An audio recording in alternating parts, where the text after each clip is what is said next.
Ngaran kuring Abdul Rahman. Ngan ari katelah ku balarea mah Mang Aa. Pagawean sapopoe ngadodorong roda baso tahu.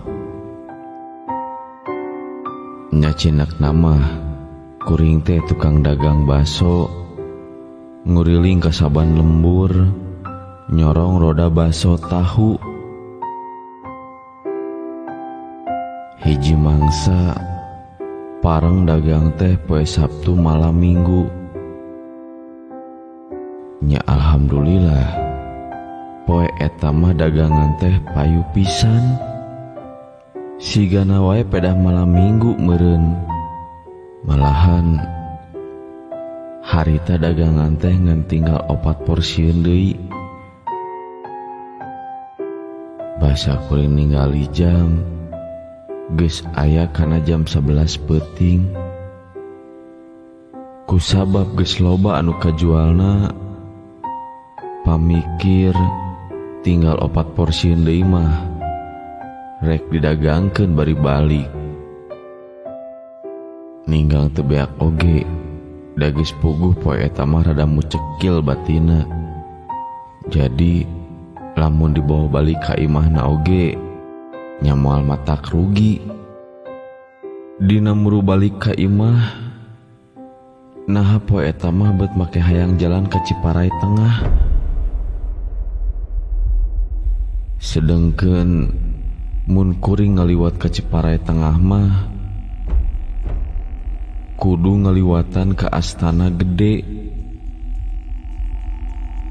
Malah cek batur mah palebah jalan Astana Gede eta teh rada angker lamun peuting mah. Tapi sok sanajan kitu kuring teu ngarasa keueung. Da ari beurang mah mineng ngaliwat ke palebah dinya. Jeung deui lamun beurang mah di palebah dinya teh sok loba anu meuli. Nya ieu oge sugan we. Ari 4 porsi deui mah aya nu ngadon meuli di palebah dinya. Kuring teu ngarasa keueung. Pan poe eta teh malam Minggu. Geus pasti we panyangka mah di palebah dinya oge sok sanajan deket astana bakal rame keneh ku jalma anu lalar liwat. Sok padahal jalan balik ka imah teh aya jalan anu leuwih deukeut tibatan ngaliwat ke Ciparai Tengah. Ya sigana kusabab penasaran keneh kana meakeun dagangan sigana mah. Anjog ke palebah astana harita ngadadak hujan leutik ujug-ujug ngaririncik. Jeung daha deui nyaan di palebah eta tempat teh beut karasa sepi pisan. Tara tisasari komo deui dibandingkeun jeung kaayaan beurang.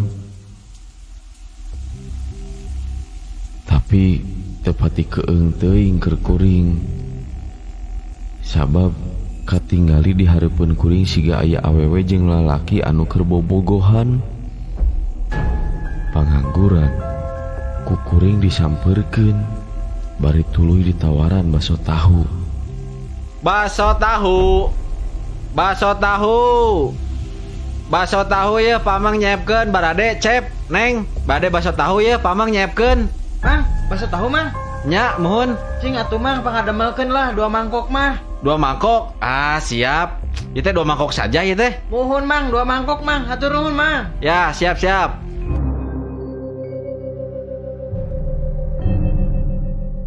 Kuring ngaladangan bari ngarasa bunga. Sabab aya anu meuli samemeh tepi ka imah. Kuring beuki ngerasa bunga basa eta anu awewena menta dipanggieunkeun deui sapiring deui. Teu lila kuring mikeun baso tahu, ujug-ujug geus beak deui. Malahan eta awewe teh menta deui jadi 3 piring. Harita mah atuh kuring beuki atoh. Geus sidik dagangan teh beak. Moal aya nu kabawa balik ka imah. Tapi sanggeus beak baso tahu di dahar ku eta awewe. Kadenge deui eta awewe teh menta dipanggieunkeun deui sapiring deui. Atuh kuring langsung ngabejakeun ka eta budak awewe yen dagangan teh ngan ukur 4 piringan deui. Jadi tadi anu dibikeun ka manehna teh piring anu terakhir. Sanggeus kitu mah nya eta budak awewe teh nanyakeun hargana sabarahaeun. Kuring ngabejakeun yen kabehanana 4 piring. Jadi lamun diduitkeun nya 20 ribuan. Tapi kuring jadi ngerasa heran kusabab eta budak awewe teh kalahkah ngasongkeun dangdaunan anu geus garing. Lain ngasongkeun duit ka kuring, malahan dina ngasongkeunna oge eta budak awewe teh teu katingali jelas beungeutna. Neng, nah geuning ieu mah kalakai sanes artos. Nya jajan baso di artosan ku kalakai. Lah si Neng mah kumaha ieu teh? Geus kuring nyerita kitu, eta budak awewe teh mimiti nyengkatkeun sirahna. Barang cengkat breh katingali ku kuring.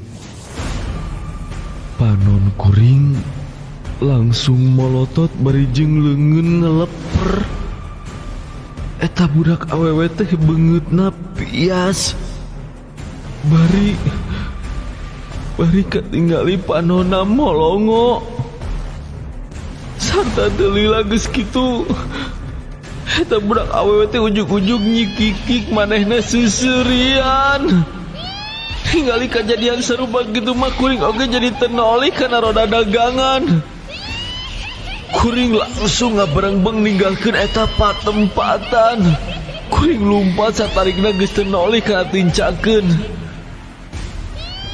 Malah sandal anu dipake ku kuring oge geus teu karasa. Ting di mana lesotna. Kuring lumpat bari asa dituturkeun ku seueur nyikikikna eta makhluk anu geuning lain jalma biasa. Sabotkeun kuring lumpat, kuring pasarandog jeung ronda. Harita kuring langsung minta tulung ka eta ronda. Kaparengan salah seorang ronda anu ngaranna Pak Ujang teh manehna salah seorang kolot anu bisa. Sajabana ti kitu teh eta Pak Ujang teh salah seorang RT di eta lembur. Kuring langsung nyeritakeun kejadian ka Pak Ujang.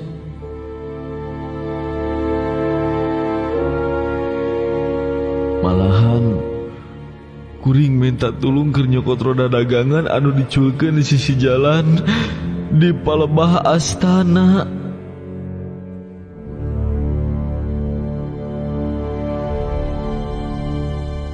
Sanggeus kitu kuring oge balik deui nguru roda bari diantirkeun ku ronda. Barang anjog ka palebah roda, kuring jadi ngerasa heran. Nah, piring anu tadi can dikumbahan malahan pabalata keneh. Ayeuna mah kasampak piring teh geus ngarentep dina tempatna. Malahan geus bersih siga geus aya anu ngumbah.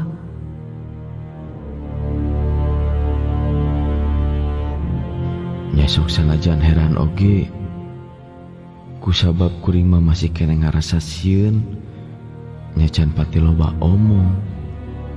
Kuring langsung we ngadodorong roda baso tahu. Maksudna rek didorong heula ka palebah pos ronda. Kuring rek ngadon reureuh heula di pos ronda nyata moal waka balik ka imah. Nya kuring ngadon milu istirahat di pos ronda. Malah harita kuring bari ngadongengkeun kejadian anu cikene ka alaman. Keur kuring istirahat bari di baturan ku ronda, kuring ngorenjag kusabab langsung baso tahu teh katinggali ngebul. Penasaran langsung kukuring dibuka barang bre. Nah dina buleng baso tahu teh bet jadi pinuh deui ku baso tahu. Sok padahal apan tadi teh geus beak. Kejadian sarupa kitu teh teu kapikiran ku kuring. Malahan kuring lila ningali baso tahu nu aya dina buleng. Masih can percaya yen eta teh baso tahu asli. Geus jelas yen eta teh baso tahu asli. Kuring miringan baso tahu anu maksud rek ngawadahan ke ronda anu geus nulungan kuring. Selang sababaraha menit ujug-ujug aya 2 urang awewe anu nyamperkeun ka kuring. 2 urang awewe teh datangna make motor. Eta 2 urang awewe anu numpak motor teh mesen 3 bungkus baso tahu. Kuring ngaladangan bari rada ngareretan ka eta 2 urang awewe anu katinggalina meni asa gelis-gelis teuing. Malahan lain kuring hungkul anu merhatikeun kana kegelisan eta awewe teh. Malahan ronda mah make jeung ngaheureuyan sagala ngagonjak ka eta awewe. Saberesna baso di ladangan eta 2 urang awewe teh indit ngaleos ninggalkeun kuring jeung ronda. Saleosna eta awewe kuring jeung ronda teh tuluy manco ningali ka eta 2 urang awewe. Kabeh nu aya di dinya lir katenung ku kagelisanana eta awewe. Can jauh motor maju, pas pisan motor ngaliwatan polisi tidur. Eta motor teh rada kaajlengkeun. Di dinya aya kejadian anu aneh kacida. Lantaran basa motor ngajleng, sirah awewe anu keur dibonceng teh ujug-ujug milu ngajleng. Sirahna leupas tina awakna. Sirah eta awewe teh ngagbulutuk asup kana solokan. Jeung nu leuwih heran, motor jeung nu numpakna mah jadi ngiles teu katingali deui ku kuring jeung nu sejen. Basa kabeh panon manco kana palebah sirah anu ngagbulutuk ka solokan. Ujug-ujug eta sirah teh katinggali ngalayang ka luhur. Bangijeng dibarengan ku sora seuri anu cicirihilan. Tina sirah buntung eta katinggali nyak celakan getih. Eta sirah anu kakalayangan bari seserian ngapung ngalayang sarta ngurilingan ka luhur. harita keneh kuring jeung Ronda ti buburanjat. Sabab kabeh ngarasa sieun anu kacida ku eta kajadian teh. Anu teger mah ngan ukur Pak RT jeung sigana leungit eta sirah anu ngalayang teh di parancahan disinglarkeun ku Pak RT. Penting eta mah kuring ngadon milu istirahat di imah RT. Kuring teu wani neruskeun balik ka imah. Harita kuring kasarean di imah RT. Malahan kuring nyaring teh sanggeus isuk-isuk. Sanggeus kitu mah kuring gura-giru balik ka imah.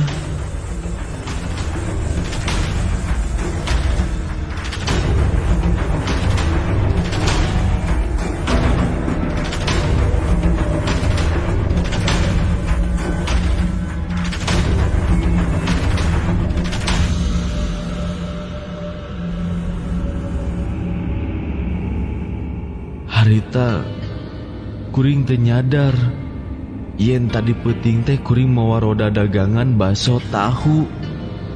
Kuring indit ngajugjug ka imah. Basa tepi ka hareupeun imah. Kakare kuring nyadar yen tadi peuting teh kuring dagang baso nya indit bari ngadodorong roda. Tapi kuring beuki aneh pisan kusabab basa kuring balik ka imah roda dagangan teh geus kasampak aya di hareupeun imah. Can maka nyangka kanu lain-lain. Pamikir kuring meureun roda baso mah diantirkeun Ronda anu tadi peuting dibere baso ku kuring. Nya harita kuring langsung asup ka jero imah. Barang jol pamajikan langsung nanya ka kuring, nanyakeun naha cenah geus di pasar teh bet teu mawa balanjaan.